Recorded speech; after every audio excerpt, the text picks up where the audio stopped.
Hey, what's up guys? It's Cypher. In today's video, we're going to rank the best player from each season, from season 1 up until season 16. Whenever I make a video like this, there is a lot of dislikes because people don't really agree with some of these picks. And guys, even I might not agree with some of these picks. If you ask me on a different day, the list might look a little bit different. But instead of disliking, comment down below what your list would look like. Without further ado, let's jump into this video and don't forget to like and subscribe. All right, so season 1, ladies and gentlemen, was only about a few weeks and it was really early on. There wasn't any competitive events happening at this time. And people were still trying to figure out the game. And I initially was not going to rank anybody for season 1, but I completely forgot that Ali A played in season 1. And ladies and gentlemen, this clip speaks for itself. The absolute skill required to pull this off. I think we can all agree that when it comes to season 1, Ali A was the top dog for this season. But guys, okay, that's enough joking. Season 2 and onwards, we actually have a list. So for Fortnite season 2, I think the best player has to be TSM Myth. At the time,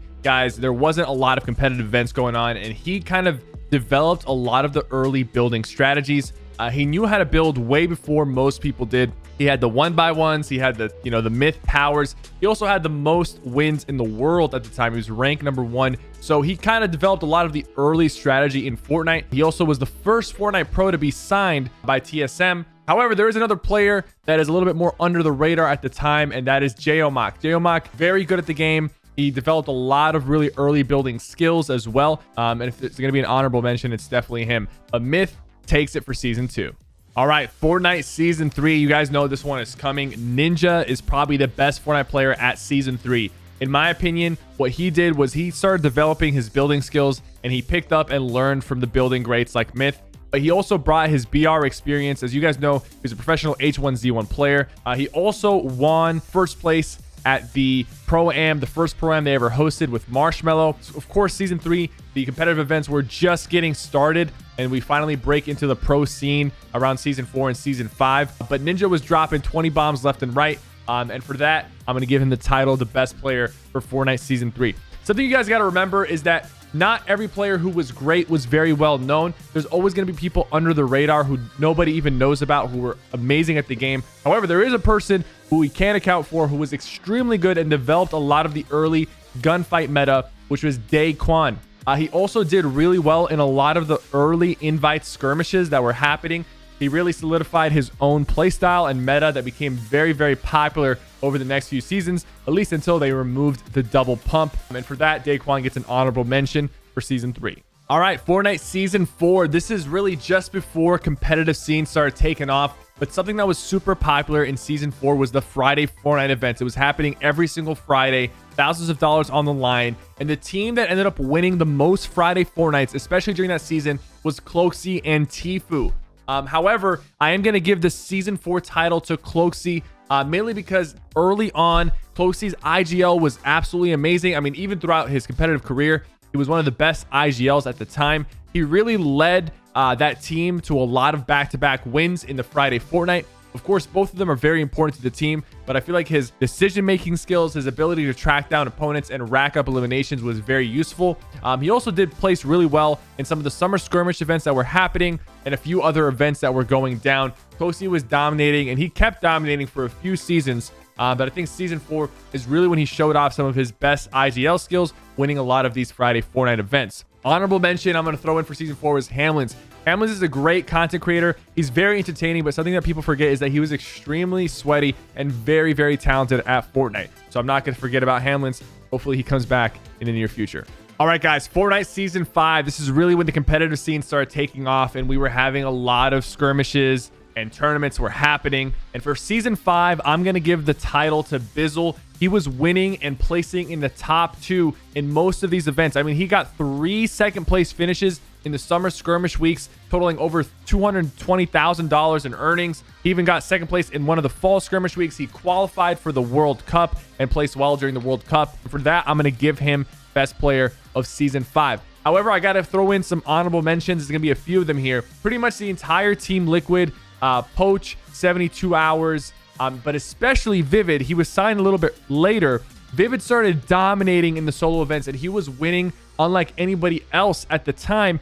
He kind of came out of nowhere. No one really knew about him at the time. He started winning these events, and he rose to popularity. Vivid, Chap, 72 Hours, Poach, those guys were at the top, but I think Bizzle takes the cake for how consistent he was, especially early on in his competitive career. All right, guys, Fortnite Season 6. The king of defaults, Tfue, is going to take this one home. At a certain point, it seemed like Tfue could not lose. He was winning events left and right. He won the huge TwitchCon event with over $500,000 in prize pool. He got first place in a bunch of the skirmishes, top 5 finishes across the board. Super consistent, did really well in the secret skirmish as well, which I actually casted, believe it or not. And he was winning everything that he was getting involved in. He was in the top 5, constantly performing well. Whether it was solo or, duoing with Closey, you could bet that Tfue was going to be at the top and continuing to be a dominant success years later. Of course, now he doesn't play as much, but Fortnite Season 6 Tfue was a different breed. All right, guys, Fortnite Season 7 was a very big shift because at this point, the age restriction was lowered to compete in Fortnite. I think it used to be like 16 or 18, but they lowered it to 13 years old. And this was the rise of a lot of the cracked 13, 14, and 15-year-old Fortnite kids that you might know today as the best players in the game, but back then they weren't even allowed to compete in a lot of these early tournaments. For Season 7, we're going to give this one to Mr. Savage. He was very, very smart player, very cracked at the time. He just wasn't allowed to compete because of his young age. Of course, once he was allowed to compete, he started dominating and winning plenty of events in the EU region. He was also very, very talented mechanically, probably the best mechanical player at the time. And he came up with a lot of different 200 IQ strategies. I mean, that's probably why his code is 200 IQ. It really makes sense. Smart player, very, very talented, and is still dominating until today. All right, Fortnite Season 8. This is when the World Cup qualifiers started, and we saw the rise again of these cracked 15 and 14-year-old Fortnite pros. And I've got to give Season 8 to Clix. He qualified for the World Cup like 6 times. He was super consistent, dominating. This was the rise of zero ping box fight meta. If you were a really aggressive W key player, you had good ping and you knew how to box fight, you could do really well. And Clix was the best at it at the time, doing super well across all the qualifiers. Honorable mention is going to be Dubs. He's also another cracked player who qualified for the World Cup. And at the time, Dubs was playing so well, people thought he was aimbotting. And there was this huge controversy around him aimbotting, which was completely untrue. And for that, he's going to get the honorable mention. Fortnite Season 9, the era of the World Cup. This one's obvious. Booga was the best player in Fortnite Season 9.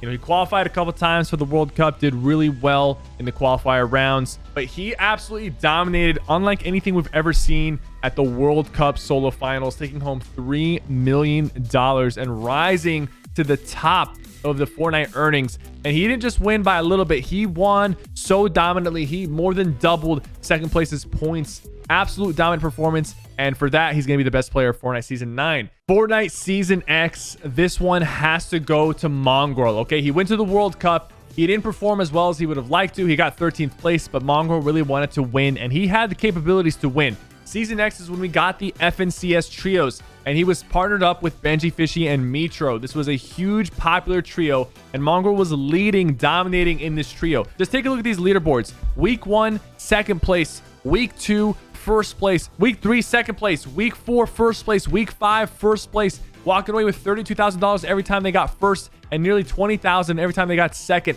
This trio was dominating. They were unstoppable. Performed extremely well moving forward in his career. Mongraal definitely takes the Season X title. All right, guys, now we're getting to Chapter 2, Season 1, and this one's going to have to go to Unknown Army, the first controller player on this list.